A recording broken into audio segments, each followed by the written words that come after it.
All right, you guys, as you can see by the thumbnail, I'm back with another one. I'm going to dive straight into this one. But before I do, I want to say something real quick.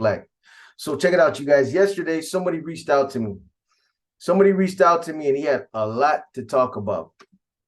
And I'm just going to say this. I've noticed that over the course of the last 3 or 4 months that there's been about 4 or 5 individuals that I can think of, just myself, that have walked away from their careers that were out there on a level 4 mainline, one of these mainlines that's active, that's real active, meaning like there's 2 or 3 C's that are out there, NF members, they're out there in the thick of politics, and they're on an active yard. And for whatever reason, they got discouraged. They seen something they no longer wanted to be a part of. They walked away and decided that that was enough. They checked in. And the thing that's interesting is that, these are not just this is not just manpower, guys that are on the yard, regular norteños, hermanos. These guys were all part of leadership. They're part of the leadership circles that were established out there on these yards. And, listening to them and here's the other thing. That's interesting is let's keep it real. All these yards, they all know about these YouTube channels. Everybody knows about these channels that everybody's calling, the prison genre.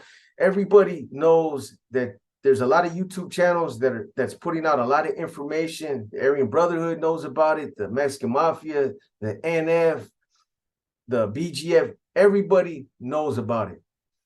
And it seems like when these guys walk away, that they all come out with the purpose of trying to get in touch with one of these channels, somebody that they've watched and somebody that they feel comfortable enough with, saying, you know what, hey, bro, I walked away because there was some foul shit going on out there, and I've been watching your channel and I'm digging your stilo, and I feel like you're the right guy that can put this message out there. Not because, I'm sour and I just want to spew a bunch of poison. That's not, my purpose. I walked away. I let that lifestyle go. I'm okay with that. So, that's not what it's about. What it's about is people need to know what's going on out there on these main lines. People need to hear about the things that are going on behind closed doors, so to speak. The shit that's going on is crazy. I listened to it and it didn't seem like it was over the top, that he was putting 2 on the 10 or there was a bunch of tapatio. It was very meticulous, straight to the point. It was detailed. And this guy was part of the leadership circle that was out there in Salinas Valley on B Yard. And he'd been there for several years. And he knew about every incident that happened. He had the paperwork for every incident, knew who was involved. I know that there's been a lot of information that has been put out there on, about certain incidents that have happened over the last couple of years, since like 2016. And, even he said himself, a lot of the information that's come out on different channels, maybe 70% of it is accurate. But about 30% isn't accurate. And that's what I want to straighten out. And, it's not about fact checking anybody. It's just like, I was part of the leadership, so I know what was going on. And I have the nitty gritty, the details that people don't know about, but they need to hear about it, because you got norteños out there that are hanging their heads, that are walking around with their heads down because of what's going on. They're being told that they can't engage, when somebody puts their hands on you. That's crazy. I'm not going to get into it. I'm going to wait till tomorrow. But the other thing I want to say real quick is that, I have no interest in spewing poison. It's not what I do. At this point, it would serve me no purpose. I don't care about all that stuff. I don't care what's going on out there. My thing is, I get this information. Sometimes I feel that it's something I want to put out there. Sometimes I feel like, what, I'm not even going to touch it. I'm going to let somebody else do it. But the things that I heard and the message that he wanted conveyed, I thought it was important enough to put out there. So that's what I'm going to do. And it's not about, I'm not a facilitator for the NF. even though his agenda is, I want everybody to hear about what's going on B Yard. It's like B Yard has some dirty little secrets. And like he said, his career is over. He's accepted that. But he wants other yards and the rest of the fellas to know what's going on B Yard, because it's foul, it's wrong. A lot of homies are being discouraged. And this isn't somebody that walked away because he had a green light on or he was in trouble or, he heard footsteps or he thought that, he was going to get moved on, or there was no purpose. There was no other purpose other than he was discouraged. And you guys will be surprised how many active cats reach out to me. And I hear other channels that say the same thing. You got active Norteños, active Sureños that reach out and they'll be like, hey, dog, don't put me on blast. You know what I mean? Don't put me on blast. I'm reaching out to you because, I'm a solid individual and I've been functioning for years, but what's going on is foul. And obviously, me being active, I can't talk about it, but you can. So, that's why I'm reaching out to you. And like I tell every last one of them that reaches out to me, I have no interest in putting you on blast. That's not what I do. It's not my style. Somebody reach out to me to try to help the channel, try to put that positive message out there, so that other people that are watching this don't continue to gravitate towards that lifestyle, don't continue to feel like that it's something to glorify. So that's what I'm going to get into tomorrow. I'm going to get into it. And again, I don't have an interest in slandering the NF. It's not what I'm about. Regardless of what people think or what they'll say, you got haters that are gonna they're gonna say what they're gonna say. That's fine. But regardless of that, I was a part of this organization for many years, and that flame is still flickering somewhat a little bit. And I know there's some people that are not going to understand that, and that's okay. It's just, I don't know what to tell you other than you can't be a part of something like that and just completely turn it off. I'm not saying that I still want to function or that I still want to be a part of it. It's just, I still got a lot of love for a lot of homies that weren't a part of that. Cats that I was willing, to take a bullet for, or cats that I was in the trenches with. I still got a lot of love and respect for them. Do I want to be a part of it? No. I've moved on. I've accepted that. I've completely, have removed myself from that whole lifestyle. So that's not what it's about. When I get into this story tomorrow, this guy's story, I'm simply just the conduit, putting the message out there. It's not me. I'm not going to add no extras on it. I'm not going to spin it any kind of way other than the way it was told to me. So look for that video tomorrow. Salinas Valley, B Yards, dirty little secrets, all the things that are going on out there on that yard. Everything from, we'll talk. I'm gonna address everything. Just trust me. Anyways, I'm gonna get into this story now. I've rambled on enough about this. So, for those of you that didn't want to hear it, you have the luxury of fast forwarding it and spinning through it. So I'm going to get into this now. So this story right here, it's not a long story. It's a short one, but it's a good story. I think you guys are going to like it. And it's a different kind of story. It's got a cold twist at the end, like some of them often do. It's been a while since I got a good one like this, but it's crazy. And the story, it starts out, it involves an individual by the name of Termite from East Los. And everything that I've gathered about Termite, he was a well-known, well-respected Mexican mafia member that had been around for, quite some time. I say that because he wasn't the type of guy that openly indulged in hardcore drugs or habit-forming drugs. He wasn't the type of guy that got involved in cutthroat politics.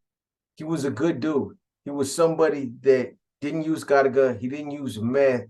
And his whole thing he was a black belt in kickboxing. And he was a very disciplined individual insofar as his physical attributes. He used to go to the gym every day. He used to work out. He used to train. He kept his cardio up, keeping himself in physical condition and top physical condition was his thing.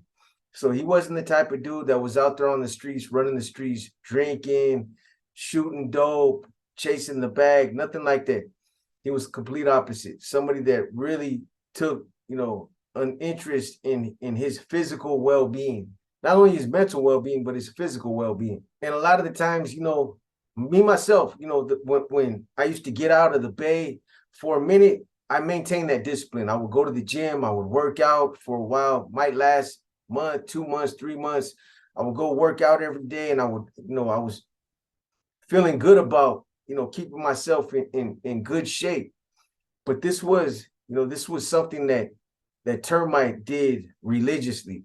Every time he got out, he came home, he would start going to the gym, continue to work out. Obviously, when he was in prison, he was working out, doing burpees like everybody else. But he started going to the gym, working out daily, watching the things that he was eating, maintaining a good diet, all that good stuff. So that's what he was really into. So at this point, when this situation took place, so he was out for a good minute. He's doing his thing out there on the streets, but his thing was to try to also maintain a low profile.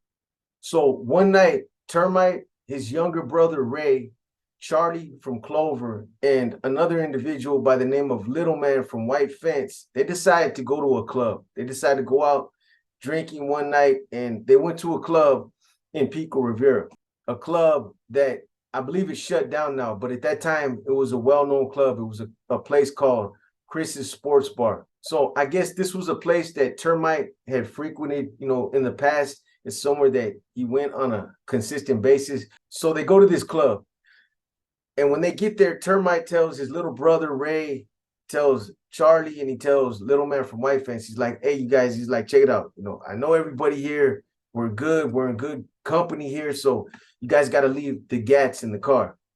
All of them were packing. All 4 of them had guns on them. But he told them they had to leave them in the car because there were bouncers, and they had security at the front door. They had to go through like a checkpoint. Even though he knew those people, I guess he had some type of arrangement with them in the past where they were like, hey, Termite, you gotta, with all due respect, the guns gotta stay out. You know what I mean? So he was giving them that respect. So of course they all listen to him. They all take their guns and they put them in the car somewhere, and they go to the club. So they get in, they walk in, they go through security, they go through their checkpoint, they pat them down, and they go to their little VIP section that Termite had set up for them. So they're in there doing their thing. They're in there, they're drinking. And I don't know what kind of club it was, if they had dancers or if it was just a regular club. But at that time, it was supposed to be like the spot that, was lit. Everybody went to that spot. A lot of parolees, a lot of active cats were always at that spot. And it was a spot where a lot of females would also go. So, everybody knew about it, but it's closed down right now. I tried to look it up just so that I could put up some pictures of it, but I couldn't even find no pictures. So it's closed down. Anyways, they're in there, they're enjoying themselves. And at some point, there's 2 females that end up getting into it, an older hyena and a younger hyena. So these 2 hyenas, they get into it. I don't know what they were fighting about, but they got into an argument that ended up turning into a physical altercation. They started throwing blows up in there. So you guys already know it's coming. It's just a little bit different. Oh, my heel. So these 2 hyenas, they're going at it. They're throwing hands. They're throwing donkey kicks. They're doing gorilla punches. They're doing all kind of good stuff. But they're getting it in. So at some point they stop. The younger hyena, she puts tips on her. She tore her bra off. She got one high heel on.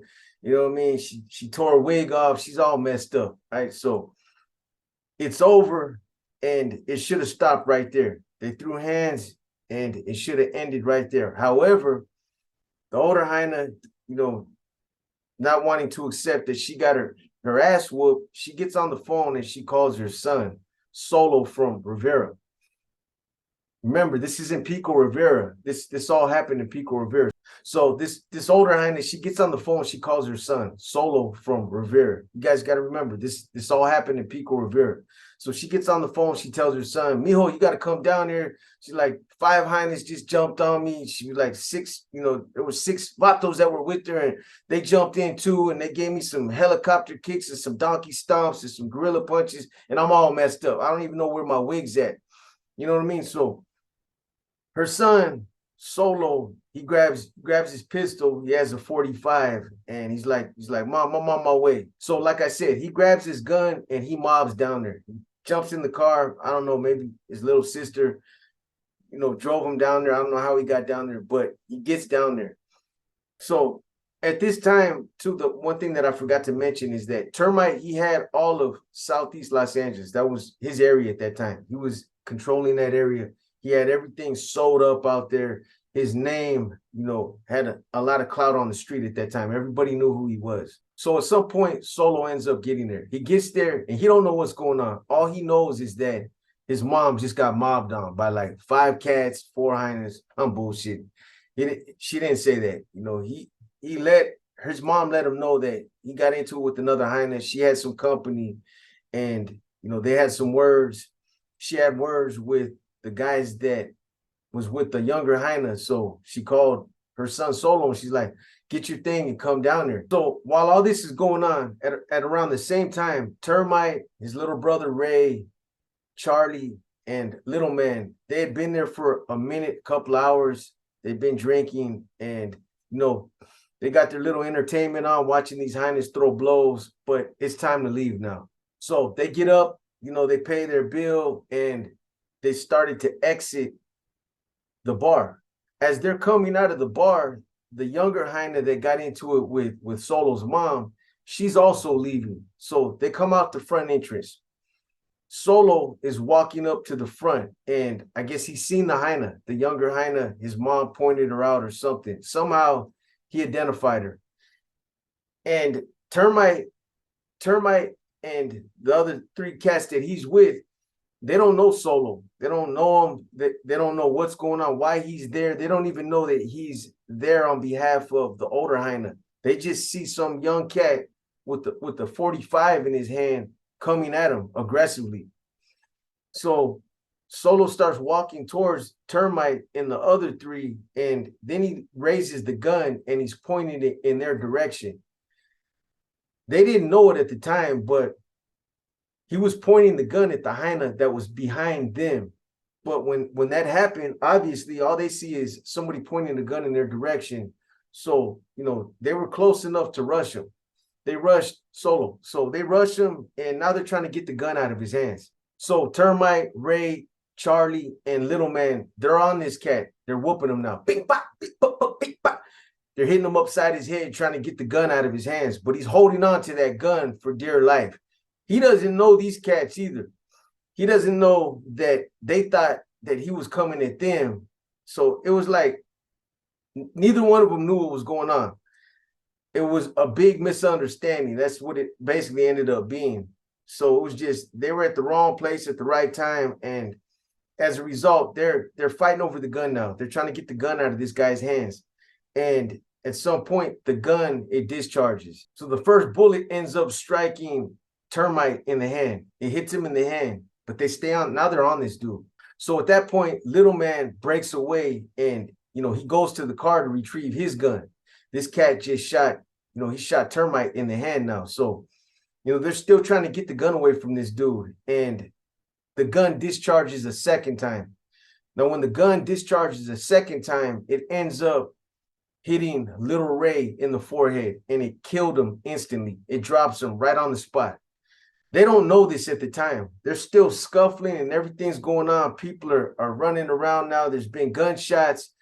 People are panicking, and it turned into straight pandemonium now. People are trying to get out the way. It just turned into a lot of people running around, and it just got chaotic.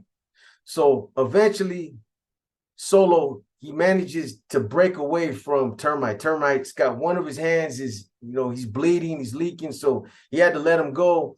And Solo jumps up and he starts to run down the street. So at that point, Little Man, he chases after Solo. He chases after him. And, he takes a couple shots at him, but Solo ends up getting away unscathed. He didn't get hit. He still got his gun. He ends up taking off. So now when everything's starting to kind of calm down, that's when Termite realizes that his little brother, Ray, is laid out. He's laid out, and, he took one to the head. They see that, he's leaking, and immediately Termite's like, throw him in the car. We got to get him to the hospital. So Termite and Charlie, they throw little Ray in the car. They throw him in the back seat, and then they drive down the street and they snatch up Little Man, who had been chasing after Solo. So, they get in the car and they're off to the hospital. They're blowing through red lights. They're driving up on sidewalks, trying to get around through traffic. I'm sure at that point in Termite's mind, he was thinking that he was saving his little brother's life, but Ray was already dead. Like I said, he dropped him on the spot. It was a one and done. It was a kill shot. He hit him in the head and killed him instantly. So while they're on the way to the hospital, Termite tells Charlie and Little Man, he's like, hey, drop me off. When we get to the hospital, I'm going to get out, pull my little brother out, drop us off. You guys take off. Take off, go get rid of the guns, go clean up, pick up my mom and bring her down to the hospital. He wanted her to know what was going on. So that's what they do. They pull up to the hospital. They open up the back seat. They pull Ray out, and, they help Termite get up to the front entrance, and they leave him right there. They left him right there, and they split. So they followed directives. He wanted him to go pick up his mom, and he wanted him to get rid of the guns and clean up. They probably got blood from Termite and Ray when they were moving them. So, he wanted him to go and clean up and come back. So that's what they did. They go, they snatch up Termite's mom, they bring her to the hospital. And, at that point, she doesn't even know what's going on. She gets there not realizing that her son's already dead. When she gets there, Termite was the one that told her. He's like, he's gone. So obviously Termite's mom, she's going crazy. She finds out that her youngest son is dead. While Termite was waiting for them to come back to the hospital, he's calling all kinds of people. He's like letting everybody know, hey, you guys need to look out for this individual, Solo from Rivera. I don't know how he found out that guy's name, how he found out what hood he was from, but he found out. And he was making phone calls to everybody, telling them to hunt for this dude. You guys need to find this dude and kill him. So he's got all kinds of people out there looking for Solo. And keep in mind, like I said, at that time, Termite was running Southeast Los Angeles at that time. That was his area. So he had a crew out there on the streets. So I'm sure, he had his squad out there looking for him. They're out there on the streets looking for Solo. And at around this same time, LAPD, they come to the hospital. They come to the hospital and, they approach Termite and they tell him, hey, look, we know that you got people out there on the streets looking for this dude. That somehow they got information, they knew about it, but they told Termite that, we know you're looking for him, but hopefully we're going to end up getting to him first. And they did. They ended up arresting him later on that night. He gets arrested later that night. They were out looking for him. I mean, everybody at the club knew what happened. It happened right there in front of a lot of people. So there was a lot of people that gave statements, people that knew him, or, the people that were involved. I'm not talking about Termite, Charlie, none of those cats. I'm talking about the other people that were at the club. Sure, there were plenty of people that gave statements what they seen. So LAPD, they knew what was up. And they knew who Termite was. They knew who his company was. They knew who his little brother was. So I'm sure they put two and two together and like, hey, they're probably out there on the streets looking for this cat. They're probably, if they find him, they're going to kill him. So we need to find this dude first. Anyways, they end up arresting him. So when Solo ends up getting to the substation, the cops that went down to the bar, they approach Solo at the substation and they're like, hey, do you know what you did? Like, I don't think you know what you did, but do you know who you shot? Do you know what happened? Do you really know what you did?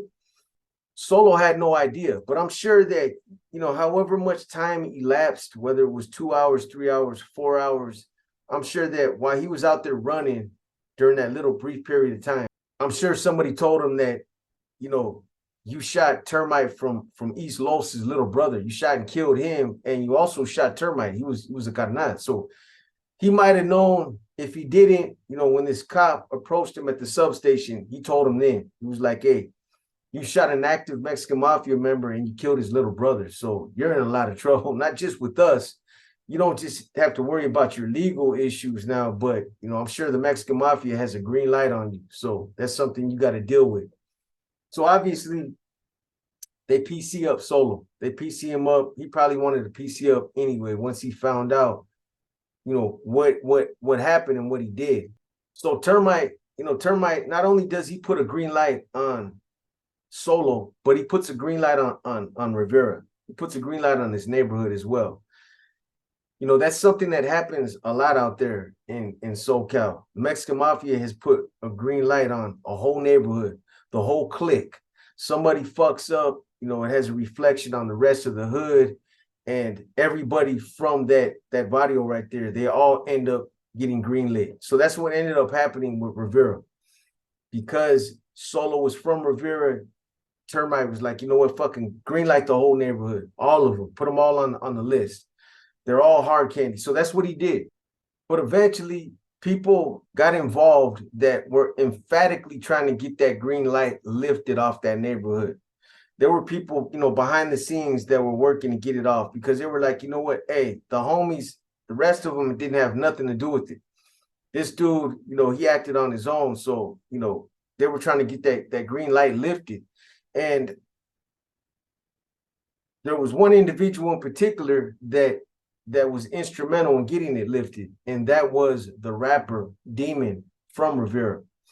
He heard that his whole neighborhood got put, you know, they got put on the green light list, and at that point, he makes some phone calls. He reaches out to some people that know some people. Somehow, some way, he gets in contact with Termite or whoever he needed to reach out to, and, you know, he tells him, hey, you know, whatever I need to do to get my hood taken off that list, I'm willing to do. So at the end of the day, he ended up paying a hefty little fine, whatever it was, to get that, you know, his neighborhood taken off that list. You know, I'm sure from Termite's perspective, when everything first happened, him losing his little brother, him getting shot in the hand, his mom's freaking out, I'm sure that he was probably wasn't seeing nothing else. He had tunnel vision, and that was to just whack Solo and put his neighborhood on that list. And he wasn't looking at nothing else. But as time went on, as his jets cooled and he started to rationalize and look at it for what it was, you know, he eventually came to the realization that this wasn't a coordinated hit by Rivera. This was something that happened and Solo acted on his own accord. So I can't hold the rest of his neighborhood accountable for what he did.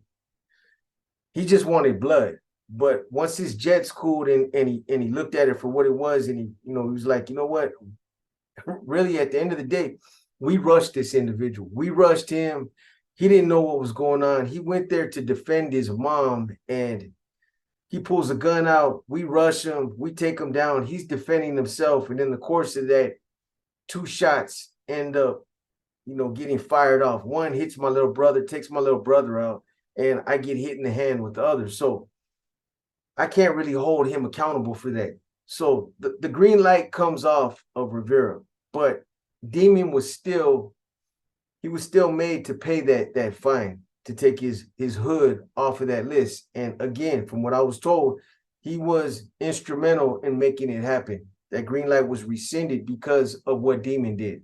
So anyways, that's how that part of the story worked out insofar as Solo's involvement, his neighborhood, and how Demon was involved. So, but this situation ended up affecting Termite adversely, and unfortunately, it would set off another unfortunate chain of events that nobody seen coming. So obviously, when Termite got shot, he had to seek medical attention himself. His little brother, after they took his little brother to the hospital. So after, Termite finds out that his little brother had passed away, he had to seek medical attention for the gunshot wound to his hand as well. So, whatever they did, they removed the bullet, they did minor surgery on him, and they tape him up, put some bandages on him, whatever they did to him. Getting shot in the hand isn't nothing that's going to require a whole lot of surgery or nothing like that. So he probably got released that same night. But from my understanding, there was a lot of nerve damage that he suffered as a result of that gunshot wound. I don't know where it hit him in the hand, but he had a lot of nerve damage that required them to give him pain medication. So they gave him oxycodone. And you guys got to remember, Termite wasn't somebody that liked to take drugs. He was somebody that really took a lot of emphasis in his physical well-being, his appearance, and all that. So when he found out he had to take oxycodone, at first he didn't want to take it. But the pain was so bad that he needed something for it. So at the end of the day, he started taking it. He started taking it, and it helped with the pain. You got nerve damage. It's like almost like when you have arthritis, that shit hurts. So, he's taking oxycodone for forever. How long? They put him on a cycle. And at some point, the oxycodones, he gets used to it. If you're taking medication like that for an extended period of time, you start taking one pill at first, you really feel it. But as time goes on, now you're taking 2 pills, you're taking 3, you're building up, your immune system is starting to, build up a tolerance to it. So it doesn't really have an effect on you after a while. You need something stronger. So anyways, what ends up happening is after Termite's little brother, after little Ray gets buried and they have his funeral and all that, he's gone. And so Charlie goes to Termite's house. Termite calls him up. They're about to go out somewhere or something. For whatever reason, he calls him up. He goes over there. When Charlie gets there, Termite, at some point, he tells Charlie's like, hey, take this arrow right here and shoot these 5 cc's in my nose. I need you to do it for me. This shit chokes me. It's nasty as fuck. I can't do it myself. And Charlie, at first, he looks at him like, what the fuck are you talking about? He trips out. Again, this is somebody that has never used dope. He's religious about that kind of stuff. He doesn't drink. He doesn't use no dope. And now all of a sudden, Charlie sees him standing there with an outfit in his hand with Garaga, with 5 cc's of Garaga, and he's telling him to shoot it in his nose. So Termite sees Charlie looking at him, and he's like, hey, man, he's like, quit looking at me like I'm a fucking dope fiend. He's like, just shoot this shit in my nose, bro. So Charlie gets the outfit, and he does what he's told. He shoots the 5 cc's in his nose. Guess what ended up happening is the oxycodone, it stopped working. Like I said, you build up a tolerance, it stopped working. And his hand, he was in a lot of pain. So for Termite to turn to Garaga, he must have really, really been in a lot of pain. It ended up spiraling him out of control. So now he's using Garaga. Charlie's one of the only ones that knows about it. Obviously, he doesn't say nothing. This is Termite's business, but he knows about it and he feels bad. This is a C that he has a lot of respect for, and he sees that he's going down that rabbit hole and he wants to help him, but there's nothing he could do about it. Homeboy's in a lot of pain. His hand was hurting him. So he's taking just a little bit of Garaga here and there to help to get rid of the pain.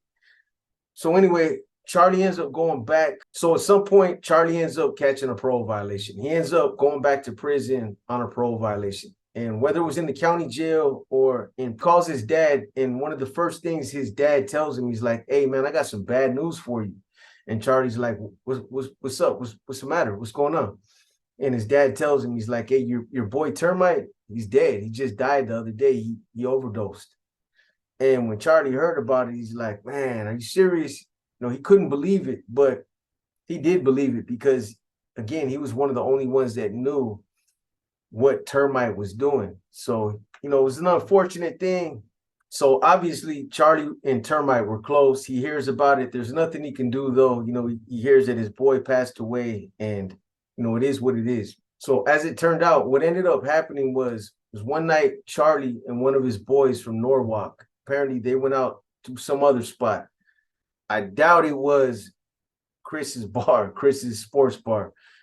I'm sure it was somewhere else, but they go out to have a couple of drinks, and they go to this place, and they're there and they're drinking. Afterwards, after however long they were there, a couple hours, they decide to leave, and they both leave in separate cars. His boy from Norwalk jumps in his ride, he splits, and Termite jumps in his ride, and he drives to Little Man's house. Now at that time, Little Man from White Fence is slinging Garga for Charlie. Now at that time, Little Man from White Fence was slinging Garga for Termite. He was working for him. He was part of his crew, or he was assisting him. I don't want to speak out of turn. I don't know if he was part of his crew, but I know he was slinging Garga for him. That's what was told to me. So, he's out there slinging Garga for him, and Termite shows up at his pad that same night after he left the bar, and he tells Little Man, he's like, "Hey, where's the Garga at? Where you got the dope at?" So Little Man shows him where the dope's at. Termite gets a couple of balloons, and he goes into the bathroom, and he does his thing. He's in the bathroom for a few minutes, 5, 10, 15 minutes. He ain't coming out. He's in there. And apparently at some point, Little Man was probably concerned because he was in the bathroom for an extended period of time. And he goes over to the bathroom door and he knocks on the door. There's no response. He knocks on the door. He opens up the door. Termite, EOD. So Little Man, what he does is he sees that Termite, obviously he OD. He grabs him, he drags him out of the bathroom, and his intentions are to try to revive him. But he obviously seen that he couldn't revive him. He wasn't responding, he wasn't breathing, he stopped breathing. So at some point he calls the ambulance. He calls the ambulance, is like, "Hey, my friend, I think he OD'd, he's over here, he's not breathing, whatnot." Well, what Little Man does from that point, before the ambulance actually gets there, is he goes in Termite's pockets, he takes all his money, he takes his wedding ring, and he takes his car keys. And, he basically strips him for everything that was worth, anything that was worth some money. He stripped him. So the ambulance eventually shows up. They take Termite. He was deceased. He ended up passing away. And so after, Termite's mom, she's got to deal with another death. Her second son ends up dying. Obviously, she knows, and I'm sure Termite had a girlfriend or somebody else that knew he had a car and he had a wedding ring, and all that shit's gone. So they confront Little Man about it. Little Man can't hide the car. So eventually he ends up, he's like, yeah, he left the car over here. Here's the car keys. So he gives the car keys back, and they end up getting the car. But he keeps the money and he keeps the wedding ring.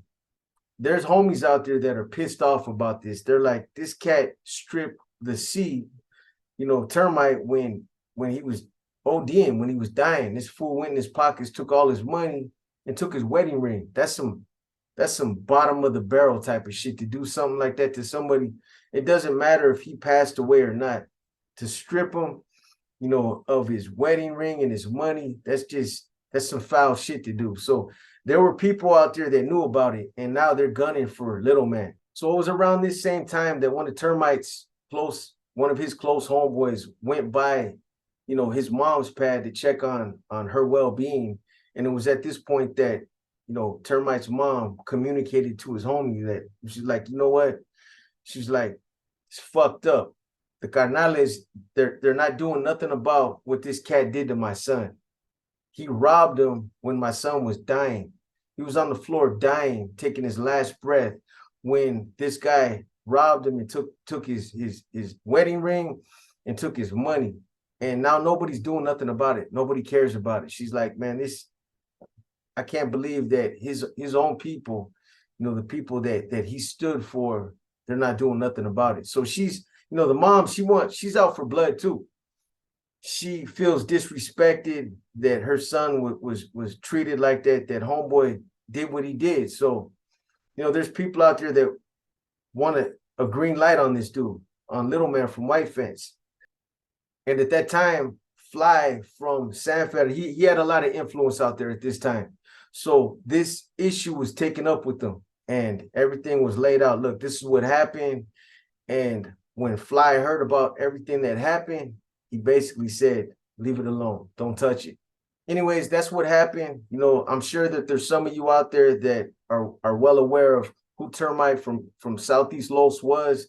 Like I said, everything that I was told, from what I gathered, he was a well-respected, well-rounded, well-known carnal. So I'm sure a lot of you know about this, and a lot of you had to have known about, you know, the circumstances or the details around the death of his little brother. So anyways, with that being said, this one right here is in the history books. I hope you guys liked it. Let me know what you think in the comments. Let me know what you think about somebody that does that. Is it cool for somebody that's supposed to be a close friend? Is it cool for them to dig in your pockets, take your money, take your jewelry, take your valuable possessions, knowing that you died, that you're no longer living? Is it justified? Is it okay for somebody to do that? Or is that like some bottom of the barrel, low, dirty, foul type of shit? Me personally, I think that's foul.